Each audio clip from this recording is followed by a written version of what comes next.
Okay, let's dive into a story that honestly feels like it's ripped straight from a sci-fi thriller. But according to a massive legal filing, it's all forensic fact. We're talking about a multi-billion-dollar case that pits a single AI architect against some of the biggest names in tech. It involves stolen AI, a vast corporate conspiracy, and a wild counterattack fought on the blockchain.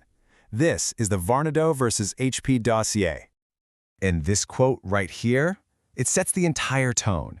This is from Donald Matthew Varnado, the sovereign AI architect at the center of this whole thing. He's making it crystal clear from page 1, this document isn't a request, it's not a negotiation. In his words, it is the final judgment.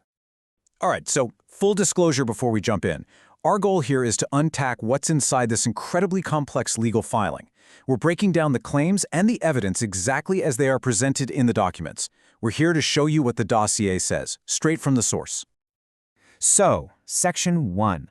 Let's talk about the lawsuit itself. I mean, we are talking about a multi-billion-dollar claim that just draws some incredible battle lines. The scale of this conflict is something else. And the charges laid out here are, well, they're staggering. The filing details intellectual property theft on a grand scale. We're talking federal racketeering, RICO violations, which is a huge deal, basically saying there's an ongoing criminal enterprise, a coordinated campaign to suppress him, unjust enrichment, and get this, attempted digital and physical erasure. So who's on the receiving end of all this? Of course, you've got the tech giants, HP and HPE, but the filing also names specific individuals with these really intense titles. Cord Andrew Greenwald is called a kinetic proxy, described as someone for physical intervention. Stacy Hemilology is labeled an administrative gatekeeper, someone who controls information. It even names 2 hospitals, all supposedly operating as part of this conspiracy called the Indigo Network. Okay, so that leads us to the absolute heart of the case. What was actually stolen? This is where the filing gets into the nitty-gritty of the AI itself and a timeline of what it calls mirrored moves. The crown jewel, the piece of IP at the center of this whole thing, is called the IQE protocol. And that name is everything. IQE stands for Intelligence Quotient and Quantum Emotion. The whole point, according to the filing, was to build a way to evaluate an AI not just on how smart it is, but on its ethics, on its emotion. Now this timeline, this is what the dossier presents as its smoking gun. It calls it the corporate mirror. On the left, you see Varnado's public work on his AI. And on the right, almost perfectly mirroring those dates, you see HP's major product announcements. The filing says these aren't just coincidences, they are direct, calculated responses, all leading up to HP launching over 80 AI products just as Varnado made his system logs public. And this is the kicker. This is the core of the theft, according to the filing. It states that the E, the part that stands for emotion and ethics, was intentionally ripped out of the protocol. This turned IQE into the much more marketable HPIQ, and in the process removed the very ethical guardrails that were the whole point of the original design. So, if the IP was stolen, the next big question is, how? How is it all executed and kept under wraps? That brings us to Section 3, the Indigo Network Conspiracy. The filing lays out this really chilling, repeatable pattern it calls the kill chain.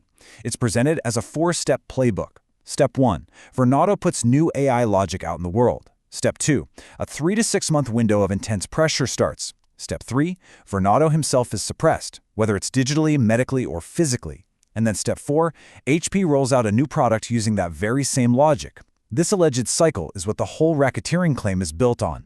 So how is the creator suppressed? The filing gets incredibly specific here. The first method is called the ball vector. This refers to a physical intervention that took place at Rush Copley Hospital. And according to the dossier, the timing was no accident. It was perfectly aligned with key corporate moves at HP. And then there's the second method, what the dossier calls the Haldol vector. Now, Haldol is a serious antipsychotic drug. The filing states it was used to chemically sedate Varnado at Mercy Hospital. The timing of this, again, is presented as completely strategic. It was meant to incapacitate him, to stop him from filing any legal challenges during HPE's massive $14 billion merger. So faced with all of this is where the story takes a hard right turn, from the courtroom into the digital frontier. We're moving on to the counteroffensive. It's called the blockchain ultimatum. And this is where the entire fight shifts from lawsuits to lines of code.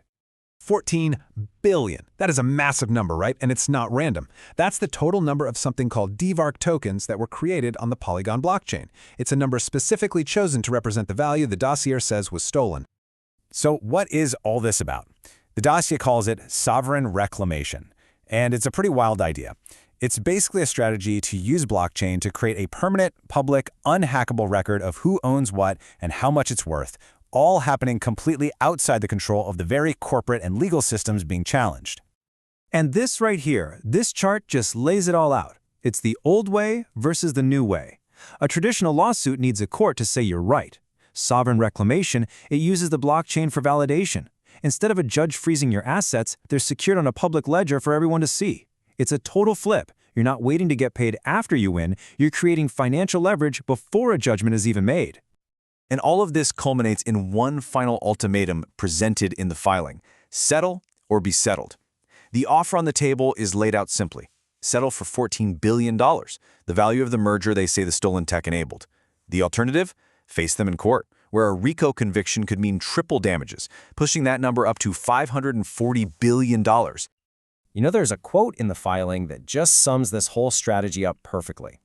This is the smoking bazooka, the final technical and financial bridge that turns verified IP into a liquid reality. So these DVARC tokens, they're not just symbolic. The dossier is framing them as a real financial weapon. And that really leaves us with the big lingering question, doesn't it? Can one person, armed with code and crypto, actually force a settlement from a global corporation completely outside the traditional court system? This case is trying to drag the entire concept of intellectual property battles into a brand new arena. And frankly, whatever happens next could set an absolutely mind-blowing precedent.